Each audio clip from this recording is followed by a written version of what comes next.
আপনারা যে আব্বাস নৌকা উঠছেন, এই আব্বাস নৌকার তলা ফুটা হয়ে গিয়েছে। সকালবেলা উঠে আল্লাহর নাম নিয়েই চাঁদাবাজি শুরু করে, খালি উল্টাপাল্টার কথা কয়, মানে পায়ে পাড়া দিয়ে ঝগড়া করতে চায়। মির্জা আব্বাস ভাইয়ের আজকে বিবাহ বার্ষিকী, আমি সহ্য করতে পারছি না।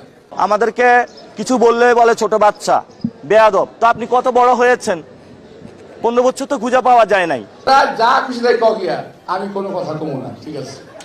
যদি আসনে না দাঁড়ায় তো আমি তারপরও হলে ওনার এগুলা নিয়ে বলতাম। উনি তো ঢাকার একটা গ্যাংস্টার। ঘুম থেকে উঠে মানুষ নামাজ কালাম পড়ে আল্লাহর নাম নেয়। একজন আছেন উনি প্রথমে আমার নাম নেন, এটা খুব খারাপ।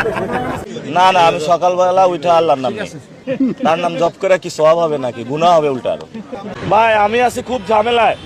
এক সন্ত্রাসীর বিরুদ্ধে দাঁড়ায়া যে সন্ত্রাসীর নাম উচ্চারণ করবেন না।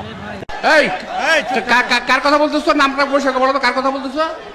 উনি জোর করে ভোট চাচ্ছে। পয়সা যদি লাগে আমাদেরকে বল, আমরা চাঁদা দিলে দিব না, অসুবিধা নেই তো। দুষ্ট আছে, মির্জা আব্বাসের নাম বলিও না, উনি রাগ করবে। একদল ছেলে পেলে বেরিয়েছে যারা বেয়াদবের জন্ম দিচ্ছে সারা বাংলাদেশে। আল্লামা মির্জা আব্বাস ঢাকা 8-এ চাঁদাবাজি করে। আমার বয়স তো কম হয় নাই, ওদের মতো ওর আমার নাতির বয়স না ওরা। এসব গুন্ডা মাস্তান চাঁদাবাজদের সাথে নির্বাচন করে নিজের মান ইজ্জত যাচ্ছে। মির্জা আব্বাসের দোষ। যে বলে যে বাসায় আসো বিরিয়ানি খাওয়াবো, ওইটা বলে যদি ঘুম করে ফেলে। আমার বাসায় আপনারা এসে চা খাই যান, চা খান, নাস্তা খান, বিরিয়ানি খান, সব খাবো। বেশি বলে ফেলছি তো আমি ওনাকে নিয়ে আর বলতে চাই না।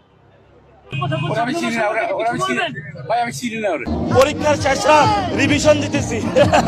পাগল হওয়ার কি আছে ভাই? বয়স কম, রাজনীতি শিখো, যে রাজনীতি করো।